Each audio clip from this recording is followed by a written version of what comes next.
I am Brad Topal. I'm IBM's Distinguished Engineer for Open Technology and Developer Advocacy. And I'm here to talk to you today about an introduction to Kubernetes and continuous delivery fundamentals. So before we get into Kubernetes, we got to talk about the foundation of Kubernetes, which is the notion of containers. So we're going to take a little bit of time and talk about what a container is. And to do that, we need to go to the Wayback Machine to 2013. So in 2013, many of us were working in cloud computing environments, but they were virtual machine based.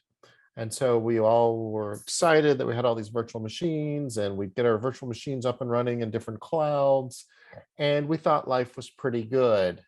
But it turns out those virtual machines were pretty heavyweight and they took a long time to start up and they took a long time to snapshot. And so in 2013, a guy named Solomon Hykes at PyCon presented a new approach and said, well, you all are out there using virtual machines, but turns out I can use some fancy security features from Linux and the notion of a Linux process, and I can actually turn that into its own self-contained deployable unit of software.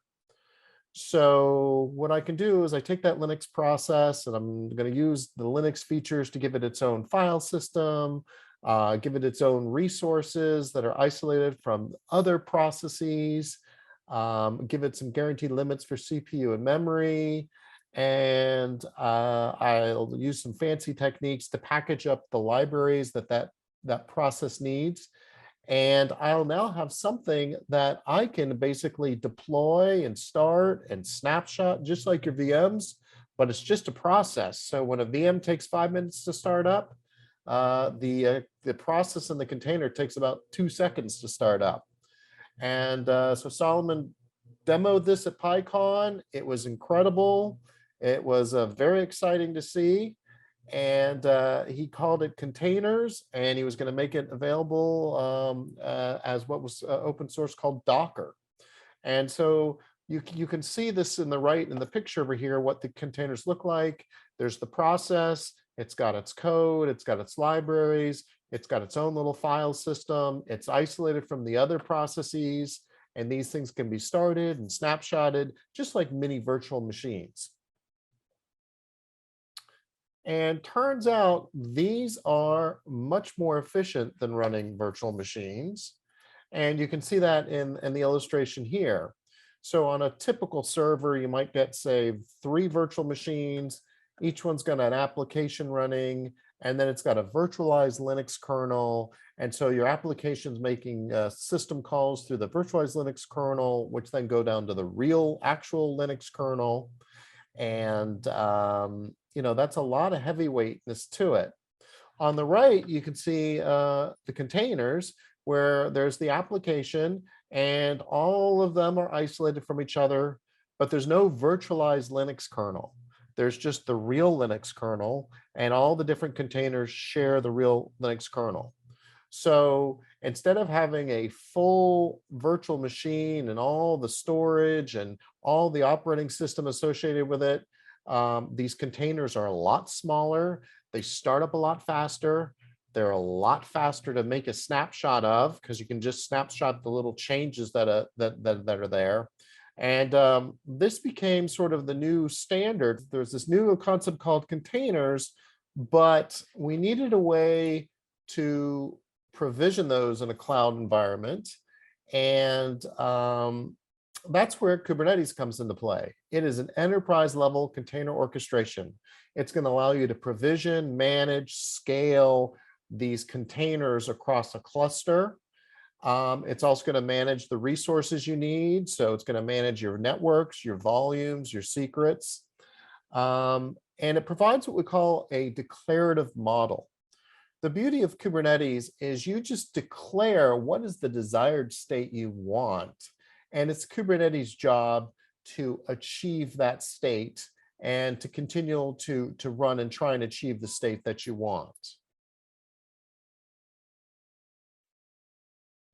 So just the quick history again, that Docker was introduced at PyCon 2013. Kubernetes was originally created by Google, but folks convinced Google that they would get more adoption if they donated Kubernetes and made it part of a foundation. And that's what happened in 2015. There was the Cloud Native Computing Foundation was created, and Kubernetes was donated as its seed technology.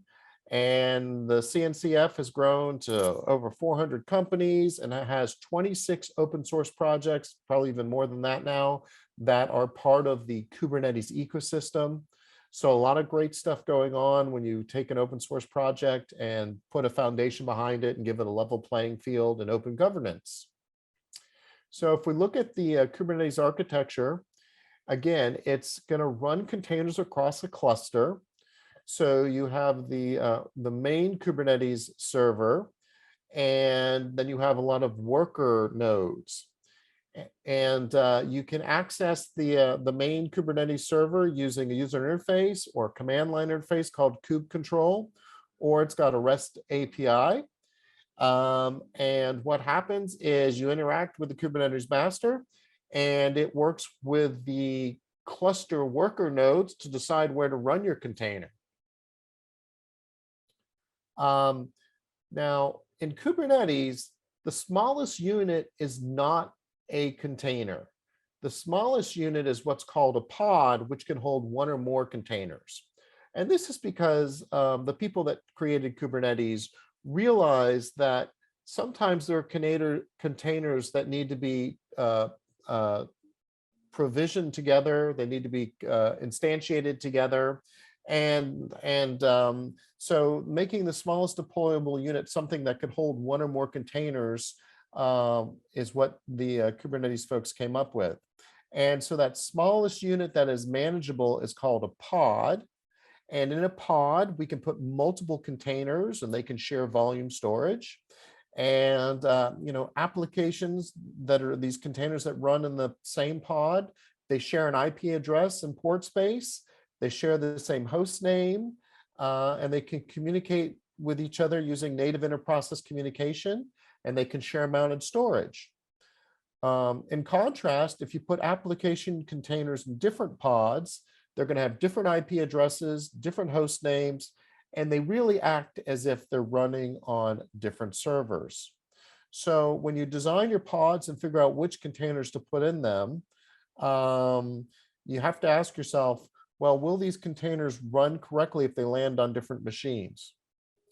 And so the classic example is this, if you had a web application and a database backend, believe it or not, you would put those not in the same pod, you'd put them in different pods. And the reason you put them in different pods is Kubernetes gives you the ability to scale very easily. And typically your web application, you will scale a lot higher and faster than your database backends.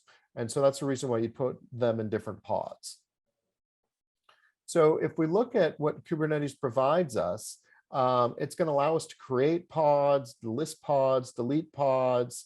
It's going to allow you to run the commands that your containers are the containers in the pods. It's going to allow you to run the commands on those containers. It's going to allow you to copy files to and from the containers in the pods. And then a really cool feature about Kubernetes is it's got probes. It's always worried about whether your stuff is up and running. So it's got liveness probes and readiness probes, because Kubernetes is great about restarting your application if it fails, and it's great at scaling it up if it needs to be scaled up. So as I was saying, Kubernetes allows you to manage all these pods. And then over here on the right, this is when I talked about the declarative nature of Kubernetes. You declare what you want, you're making a reservation or a request, and Kubernetes is going to fill that request. And so if we look on the right here, we have we do our requests as YAML file specifications. And so we have a very simple one here, and the kind is pod, because that's the basic scheduling unit in Kubernetes. We give it a name, which is Nginx. We tell it the container name that we want, which is Nginx, and the container image. And so this is, the image that you'll find in your Docker registry. And then here's the port that the image is going to run on. So if things want to contact that application. And so once we have this YAML file, there's a command line called kube control, and we just do a kube control create -f, and we give the name of that file. And that file, that specification goes into Kubernetes, and they go, oh, I see Brad wants to run Nginx, and he wants to run it on container port 80, and it's Nginx version 1.79 image, and it'll pull it and get it up and running. So you just declare what you want, and Kubernetes makes it happen. But the real power of Kubernetes is its ability to manage multiple copies of your application and let you declare that you want multiple copies of your application. And one of the resources it provides to do that is something called a replica set. And the replica set is going to, again, do very similar to provide a specification, a YAML specification, and you declare what you want. And we can see the YAML specification on the right here. This one is not just a pod, it's actually called a replica set. It uses the notion of labels to identify which are the pods that it manages. The real key is here in red, because this is telling it how many replicas it needs to create. So we're saying we want 3 replicas. And then there's some matching that's used to figure out which are the pods that it should be responsible for managing. And basically, we use a key value pair mechanism called labels. So our little pods will have the actual labels of app is the key and the value is guestbook, and tier is value is front end. And this magic down here is telling it how to find the pods that it manages. And then down here at the bottom, we've got another specification that it tells us what is the container image we want to start up and run. And this case, it's a PHP Redis image, and that's the name of it. And the actual image is a Google sample. You can go find it, and it's going to run on port 80. But the key piece here is we're telling it we want 3 copies of the application. So what Kubernetes is going to do is it knows you've declared you want 3. It's always going to try and make sure there's 3 up and running. So if 1 crashes and it only sees 2, it's going to go, oh no, there's only 2. Brad wants 3. Let me start another one up somewhere in the cluster. So a very powerful feature that it's managing multiple copies of your application, which is going to help you scale. Now, the beauty of it is you started with 3, but we can run a command and we can update that YAML in real time, and we can change that 3 to 6. And now what's going to happen if Kubernetes sees that the replica has a value of 6 and there's only 3 of them? It's going to go, well, Brad doesn't want 3 anymore. Brad wants 6. So let's start 3 more up. And, again, it's going to worry about how many you want. And we'll see this a little bit later, but it can get even more powerful than just you telling it how many copies you want. You can actually leverage its auto scaling features. So in the bottom left here, you can worry about saying, hey, I want to start with 3, have a maximum of 7, and every time the CPU unit percentage gets to 80%, you need to start another one. So if it gets above 80%, start another one. And again, in the bottom, we just use the kube control command to basically apply that YAML specification to the Kubernetes system. And it'll see the new values and decide to go make what we want happen in the cluster environment. Now, replica sets are great, but we don't really use them in practice because there's a version of them that is more valuable and more useful, and that's called a Kubernetes deployment. Kubernetes deployment is just like the replica set, but it also handles the rolling out or manages the release of new versions of your container images. So very similar, but a deployment will manage multiple replica sets where there's different versions. And so if we look over here on the right, again, we've got this wonderful YAML specification. This is how we tell Kubernetes what we want to do. In this case, the kind is a deployment. We can add some labels called an annotation to say which version this is. And then we've got our standard labels to identify our application. And then just like a replica set, we can say the number of replicas, and we tell it how to find our application using this label matching. So it's going to match on applications that are key of app and a value of Nginx. And then we're going to get into some stuff that we'll show on another slide, but we can worry about how we do our updates. So looking here on the deployment, again, if we want to go from 3 to 6, we just update the replica value from 3, and here we change it to 6. And just like with the replica set, the Kubernetes deployment is smart enough to say, oh, Brad used to want 3 applications. Now he wants 6 running in the cluster. Let's go start 3 new ones up. And now things get a little interesting, because now we're saying we're going to create an annotation, and we're going to say we're going to do some changes. We're going to update to a new version of the Nginx container image. And so we change the value of the image down here, and then we can control how we update, how the update is performed. And this is really powerful. So now what it's going to do is it's going to update the images that are out there for me with a new version. And there's different ways it could do the update, right? So you could tell it, hey, you had 6 of the old ones. I want you to have 6 new ones before you start getting of the new version, before you get rid of the old ones. And then if we did that, we would make the max surge value here 6. That's how we would tell it, hey, you can use extra nodes, extra value, extra copies if necessary, to say have 6 new ones up before you start getting rid of the old ones. Or you can do a slower rollout, and you can say, well, make sure there's only 1 unavailable at a time, but roll the slow out a little bit slower, and let's see how it goes with the new version. So using the max surge and max unavailable, you can control how fast the updates occur. And then you see there's some commands down here. You can actually pause the rollout. You can resume it. You can check the status. You can check the history. So a lot of powerful capabilities built into being able to roll out a new version of your container-based application. So now that we've got our container-based application up and running in the Kubernetes environment, we talked about how there's different copies of the application running, and they can crash. And when they crash, Kubernetes will start new copies up. And so now you can understand that your application copy container images could be moving around.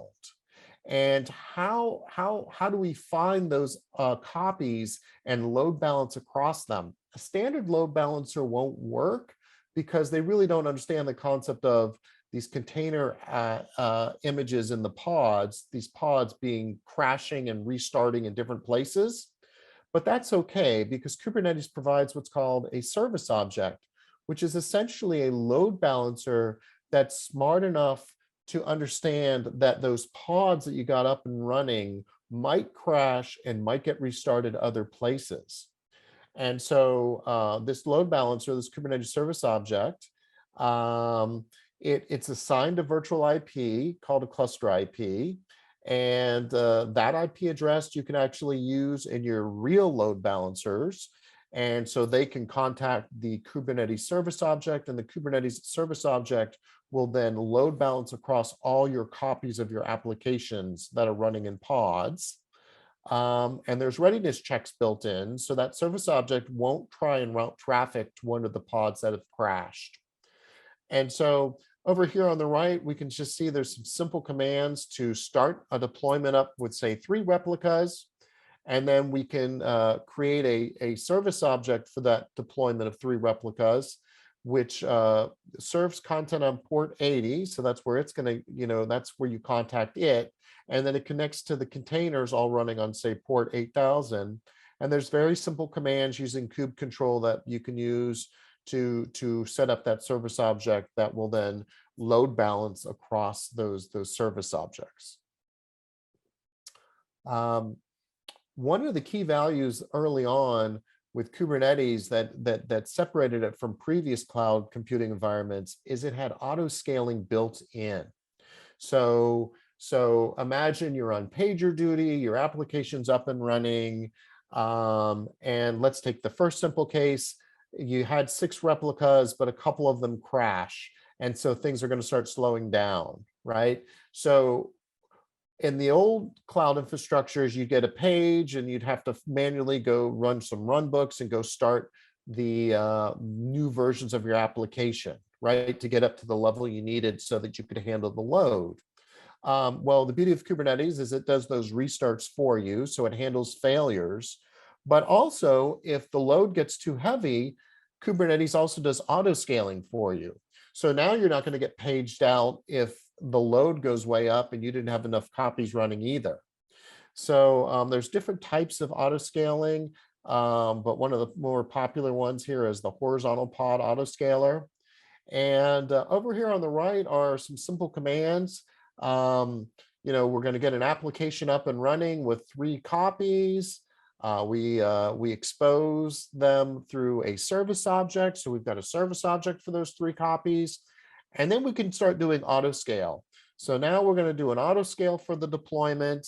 And we're going to say start at minimum of 1, you can go up to a maximum of 10 copies. And if the CPU percentages start hitting 80%, that's when you need to increase and start auto scaling. The last command here is just some fake load. So if you really wanted to run this little command is going to put some fake load on the system, and you can actually see it cause the Kubernetes to realize that the load is getting greater, and it'll actually start doing auto scaling for you. So this is a real critical feature of Kubernetes that you should look at, and it's one of the great features of Kubernetes that make it really a wonderful infrastructure to use for cloud native applications. So now we're going to start switching gears a little bit. So we've talked about the basics of Kubernetes. There's this notion of pods, and you can create these replica sets, and that means you can get Kubernetes to run multiple copies of your application. And if they crash, it'll restart them. And if you need to deploy a new version, you've got the deployment object that'll deploy the new version. So we've covered the basics of Kubernetes. But because Kubernetes is a declarative model, you put everything that you wanted in those YAML files, and you declared what you wanted. You can store those YAML files in your GitHub repository, and you can store it with your Docker files, which describe your images. And now we can start doing and thinking about, with those building blocks, we can start doing what we call continuous integration and continuous delivery. And so we're going to talk about these terms because this is a wonderful capability that once you decide to move to Kubernetes, you can do.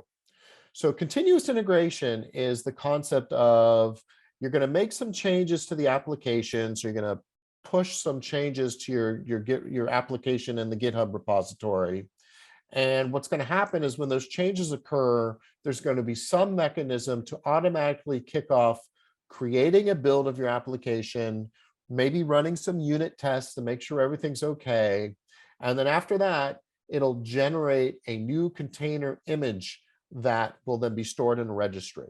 So when we automate those steps, create the build, pass the unit test, then generate a container image and store that in some type of registry, we typically refer to that as continuous integration.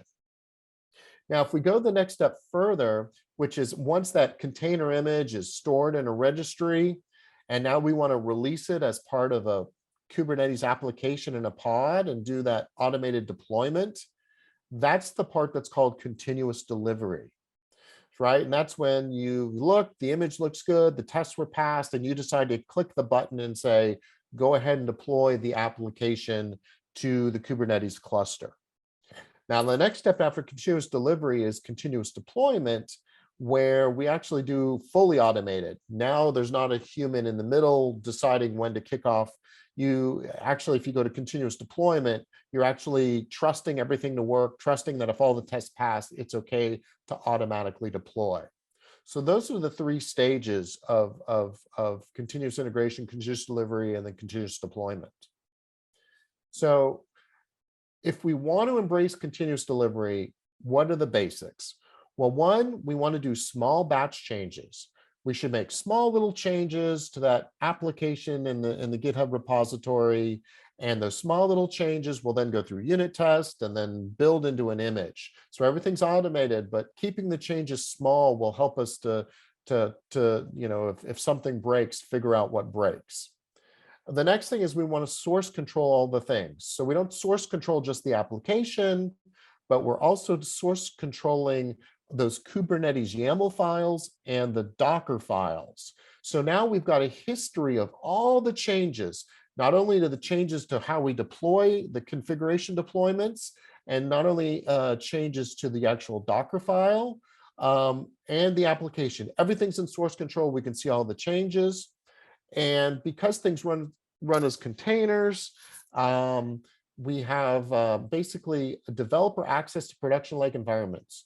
With the use of containers and Kubernetes, we can get very close in the developer environment to a production-like environment. And anytime you can get those as close to each other as you can, that reduces the whole situation of the developer saying, well, it worked on my laptop. I don't know what happened when we sent it to production. Right? So that's the beauty of containers helping with that piece. And then we have what are called shift left operational practices, getting to use log collection and health management and change management earlier in the development process. So again, that your development environment is much closer to representing your production environment. And again, we'll do these continuous integration of changes. All the changes will be built, deployed on an ongoing basis, and we use highly automated testing and validation with continuous feedback. So these are, when we think DevOps and continuous integration, continuous delivery, these are the fundamentals that make this, this concept work. So now we're gonna run through these real fast. We're going to talk about some great continuous CI/CD tools. There's a lot of tools out there, and we're going to cover two of the more popular ones today for Kubernetes applications. Just checking my time here. So one of them is called Tekton. It's a CI/CD system that actually runs as a Kubernetes-based application, and it's got the concept of tasks and pipelines. And so basically, it's going to automate the build processes that we talked about by building what's called a pipeline. And you can see a picture of it in the bottom left. The typical thing that would happen is you would clone your repository, you would run your tests to validate that, the developer pushed some changes in. So they push some changes in through a pull request, and then we'll clone the repo, then we'll test the new changes. And if everything's fine and the build's fine, then we'll go ahead and build and publish the container image. And then once the container image is built and published into an image repository, you could then deploy it. You could then deploy it through Kubernetes. So Tekton is really cool because it's got a concept of pipelines. And so the pipelines are made up of different tasks. And you can see a very simple pipeline here. And here's the YAML specification for it. But basically, there's some basic tasks that each one's going to run after the other. Now, you could run things in parallel in Tekton, which is great. So if you have certain build steps that can run in parallel, these pipelines can describe the concurrency as well. But for this example, I wanted to keep it simple. Again, we've got a task called clone, then we got and that's going to clone the repo. Then we got a task called test, and that's going to run the tests. And then we've got a task called build that's going to build and publish the image. And then after that, we've got a task called deploy, which would actually run the kube control command to deploy the image as a deployment to Kubernetes. So it's very simple to describe the tasks. The other beauty of this is these tasks, they're typically, you don't have to write them yourself. You know, if you go look at the Tecton catalog or the OpenShift catalog, there's a large number of tasks already written that you can reuse. So there's tasks to use the builder tool to actually build images. There's tasks to do the clone from Git. There's tasks to do what we call source to image, which is, building applications that, require either a Go-based image or a Java-based image or a Perl-based image. So all these basic tasks that you need are available. And this keeps you from having to do all those steps manually. Because if you were going to build container images manually, what'd you have to do? Well, you got to find a proper base image. Then you'd have to create a Docker file that's going to then pull in your code, pull in any patches it needs, and build the new image, and then publish that image to a registry. And if you're great at Docker, you could do all those steps manually. But if you're not so great at Docker, maybe you were a J2EE developer, you can instead rely on these tasks to do all those hard work for you. So you can start automating all those build tasks, the clone, the test, the building of the image, and the deploy. And you can turn it into a pipeline, and you can use Tecton to deploy and do CI/CD for Kubernetes. And so there's a little link here if you want to learn more about Tecton. I highly recommend it. There's another great tool. Again, this is an intro, so I can't go into much detail, but there's a tool, part of the Cloud Native Computing Foundation as well, called Argo CICD. And Argo CICD also allows you to do continuous integration and continuous delivery, but it takes a different approach. It's going to run in your Kubernetes cluster, and it's going to actively pull the changes that you make to those YAML files that are stored in a GitHub repo. So now the difference here is you could still use Tecton to build the images and get them into a repo, but now Argo is going to actually look at those YAML files, your deployment files, what have you, and it's going to pull them and say, oh, I know what Brad wants. I've looked at the changes that Brad's made to the YAML files that he stored in the repo, and I'm going to go ahead and pull that information. And, over here on the right, all you have to do is tell Argo CD the name of the application. You just tell it where the repository is for the application. And then you tell it which cluster you want it to run on. And Argo takes care of the rest. It will look at those YAML files and get your application up and running. And if somebody makes changes to it, Argo will realize people made some changes, but it will then revert the changes and go back to what you wanted in the YAML files. So now the model is, instead of running those kube control commands, developers are just doing pull requests and updating those YAML files in the repo, and they don't even have to know the kube control commands anymore. They just update the values in the repo, and Argo will pull those and make the magic happen by pulling the files. And so anytime you've got this DevOps CI/CD approach where it's using the capabilities of GitHub to actually manage the deployment, we call that GitOps, right? So this is Argo CD is a GitOps CI/CD system. So things can get really powerful, making it real easy for you to update your application and getting to be less and less hands-off, just updating the YAML files. Okay, so we're getting towards the end here, running out of time. Apologize for that. But if you're interested, we have built some free courses on containers, Kubernetes, and the OpenShift, which is a production secure version of Kubernetes. And so if you go to this link here, you can run these courses and you can earn badges. So you can earn badges while you learn about more details about containers, Kubernetes, and OpenShift. If you want to learn how to be a Kubernetes contributor, so we actually have a digital development conference that is self-paced. And if you go to the link here, you can just search for it. You can go search for this term, But then you can see all of our best at IBM, all our top IBM Kubernetes contributors talk about all the different ways to become a Kubernetes contributor. So, 3 days worth of courses there. So highly recommend that. And if you really want to learn more beyond that, I've got my latest book.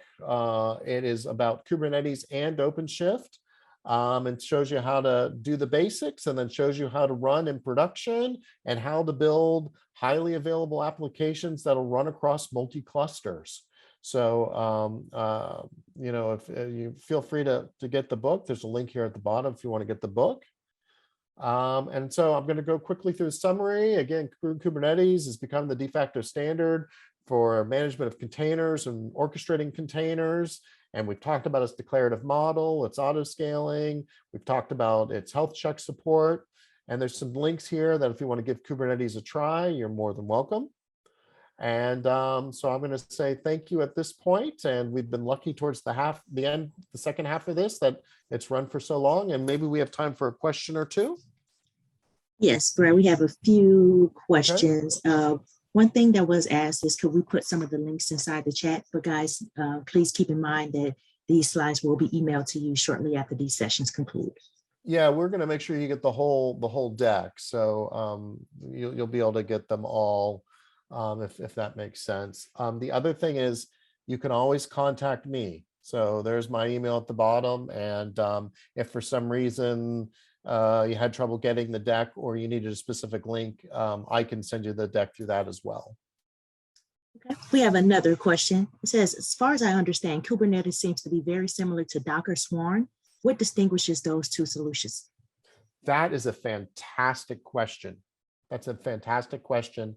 And many years ago, I was playing with Docker Swarm. I was like, wow, this is so easy. This is wonderful.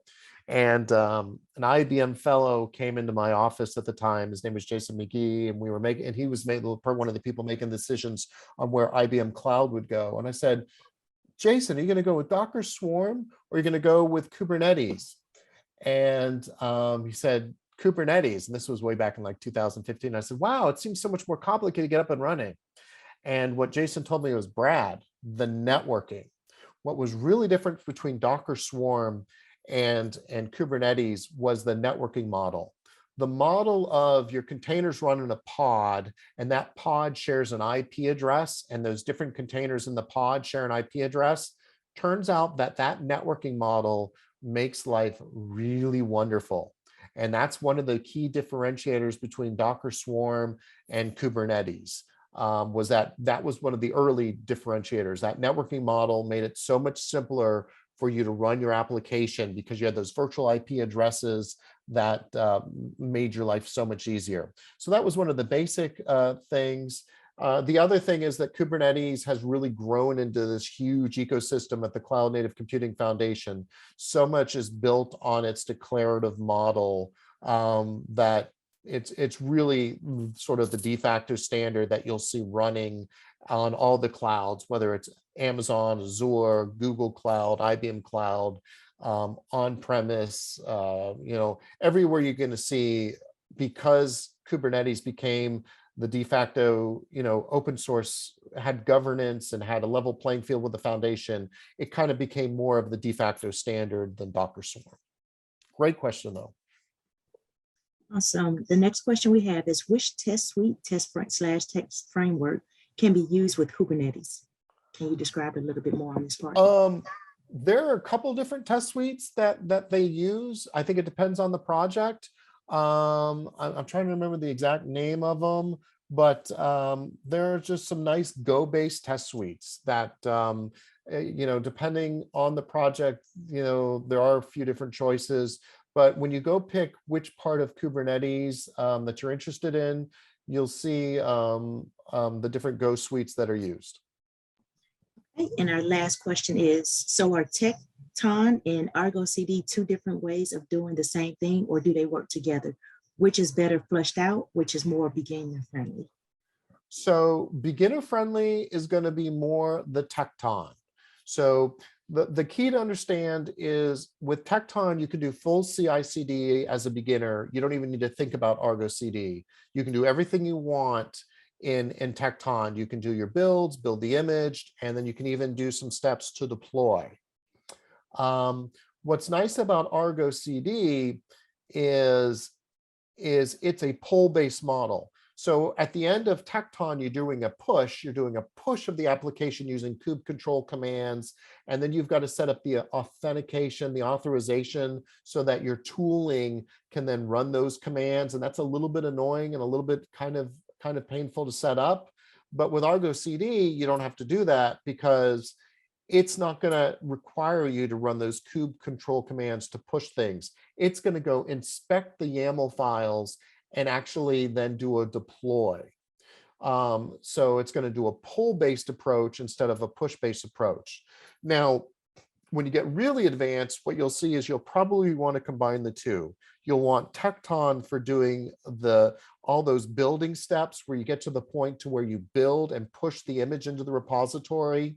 And then you'll take Argo CD and you'll only use that from the point where you've got images in the repository, and now you've got those YAML files that you're updating, and it'll pull those, see that there's changes, and keep your application up to date based on that.